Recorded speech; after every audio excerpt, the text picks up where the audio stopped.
Battle of Plassey, how drunkenness sparked a war. How did a drunken British sailor stumbling into a fort help spark the conquest of Bengal? Why did a thunderstorm, a grove of mango trees, and one scheming uncle named Mir Jafar decide the fate of an empire? And what secret of betrayal and cannon smoke turned a trading company into the ruler of India? Stay with us, because Plassey is a story of intrigue, betrayal, and empire, born in the mud of Bengal. By the 18th century, India's coastline looked like a global shopping mall. Portuguese, French, Danish, Dutch, and English traders dotted the shores, all salivating over the spices, silks, and pearls of the East. But here's the twist. None of these Europeans had the numbers or firepower to conquer India outright. The dominant power was still the Mughal Empire, though by this time it was less a roaring lion and more a tired old cat, decentralized and leaving regional lords, the Nawabs, to fend for themselves. These Nawabs often hired European trading corporations to put down rebellions. That's how the Europeans wormed their way inland. The most notorious of these was the Honorable East India Company, a mega corporation with a royal monopoly on British trade in India.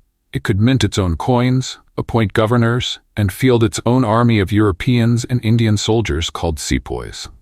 By the 1650s, the company had planted its flag in Bombay, Madras, and Calcutta. But Europeans brought more than bullion and muskets. They brought their rivalries. Whenever war broke out in Europe, it spilled into India like curry on a white shirt. Between 1746 and 1763, Britain and France fought three Carnatic Wars for dominance in India.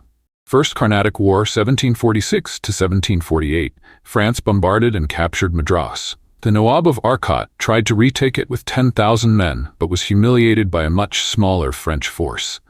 The British retaliated by besieging Pondicherry, but the monsoon rains sent them packing. The Treaty of Aix-la-Chapelle ended the war.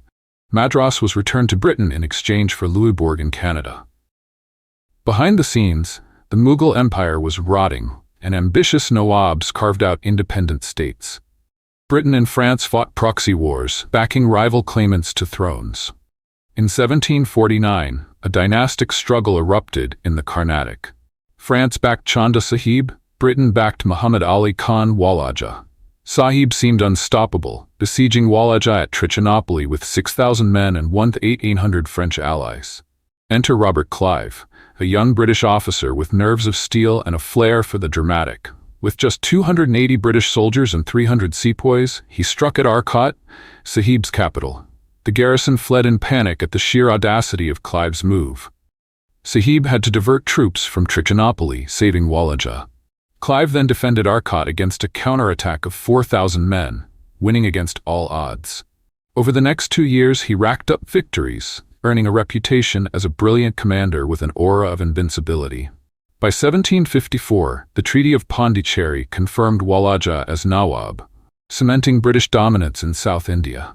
Meanwhile, in the north, Bengal was ruled by Alivardi Khan, a Nawab who pledged nominal loyalty to the Mughal emperor, but was effectively independent.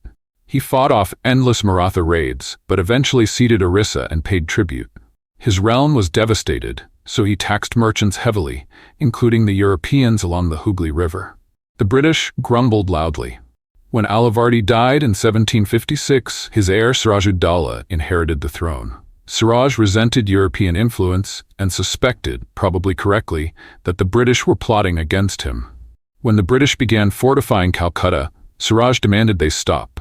The French complied. The British refused. Siraj struck first. In June 1756, he seized Calcutta and captured Fort William.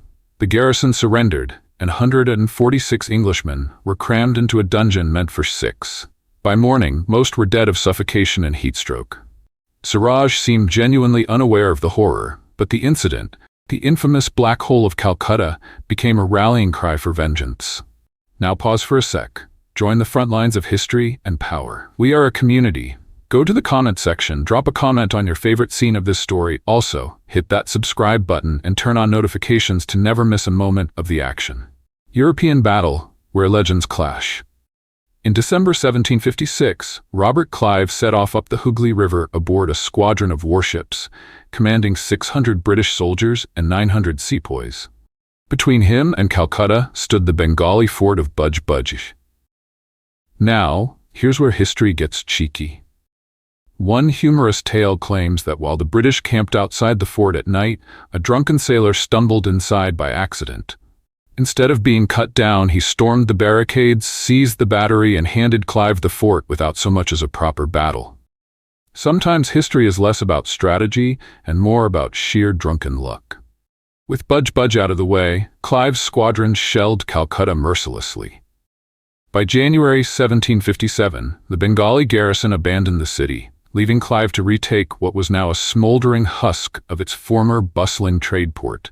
Siraj ud-Daulah, furious, mustered a massive army of 40,000 men and marched south to reclaim Calcutta.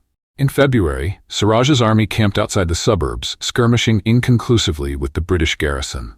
Enter Clive's audacity. Under cover of night and a thick blanket of fog, he sailed downriver with a vanguard of sailors, soldiers, and sepoys. At dawn, his marines stormed the Bengali camp. Chaos erupted. Men shouted, tripped over themselves, and fired blindly into the mist. Horses bolted, elephants stampeded, and Clive's men shot their way through the camp before slipping back into Fort William. Casualties? Clive lost 57 men.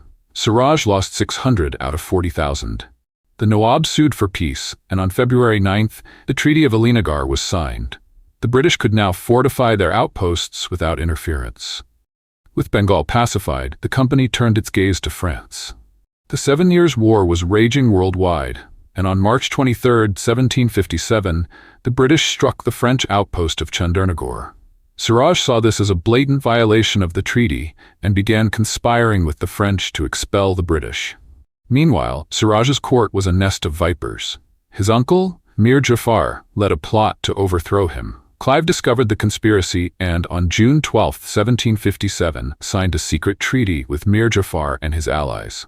The stage was set. Clive would topple Siraj, install a puppet Nawab, and secure British dominance in Bengal. Siraj moved his army to Plassey, a village on the Hooghly River. On June 23, 1757, at 1 a.m., Clive's expedition arrived, establishing their position in a mango orchard, protected by a ditch and mud wall near an old hunting lodge.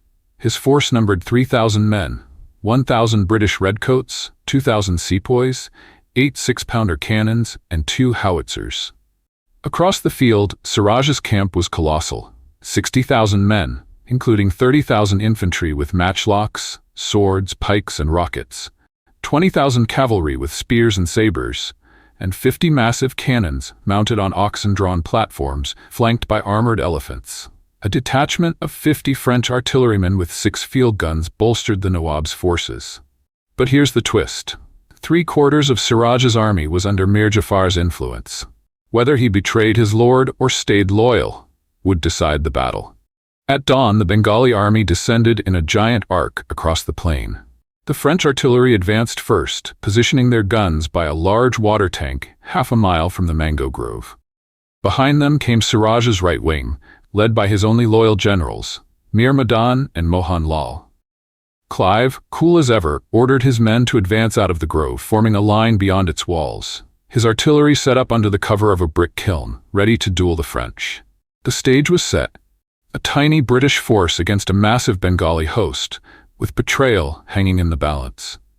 Robert Clive was in a bind. He couldn't attack the advancing vanguard without exposing his left flank to Mir Jafar's massive horde. All he could do was trust that Jafar would keep his word. A gamble that would decide everything. At 8 a.m., the Franco-Bengali artillery opened fire in a deafening crescendo. Mounted cannons and field guns roared, wounding a handful of British soldiers. The British returned fire, but their shots fell short.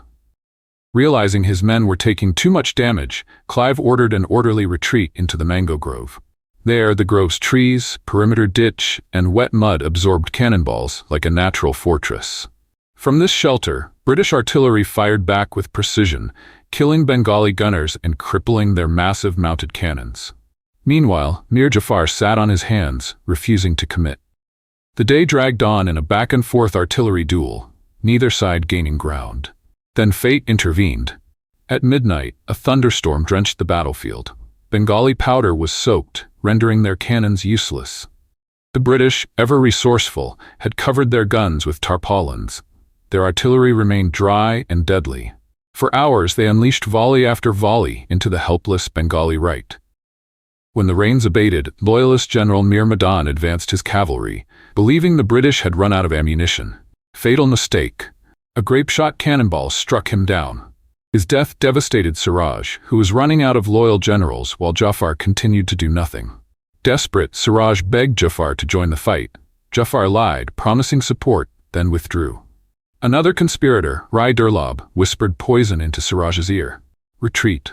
Shaken and surrounded by treachery, Siraj ordered a general withdrawal. The Bengali retreat left the French artillery isolated. Major Kilpatrick stormed out with the 39th Regiment, joined by Clive himself. Together they forced the French back behind the entrenchments. Meanwhile, Jafar advanced on the left, but the British mistook him for an enemy. Clive dispatched platoons to counter him, firing a volley that made Jafar halt and wait. The tide was turning. Only a fraction of Siraj's army still fought. The rest melted away under Jafar's influence. Loyalists tried to delay the British at a hillock with cavalry raids, but were repulsed by musket volleys. The French retreated to their redoubt, exchanging cannon fire with Clive's artillery. Finally, Clive ordered a two-pronged assault. Major Ayer Coote stormed the hillock, while the rest attacked the French redoubt. The French withdrew, and Siraj's loyalists fled in full rout. The battle was over. The British lost only 22 men. The Bengalis lost 500. Mir Jafar was declared Nawab at Dodpur. Siraj fled in disguise but was captured and executed. Mir Jafar proved fickle, conspiring with the Dutch, only to be deposed by the British after Chinsura in 1759. The French were crushed at Pondicherry in 1763, confined to a single port by the Treaty of Paris. The British East India Company now stood as the sole European power in India, free to appoint and depose puppet rulers at will. Plassey was not just a battle, it was the birth of British India and the beginning of troubling times for the subcontinent. Don't forget, follow us, subscribe, and click the notification bell so you never miss more intriguing stories from history.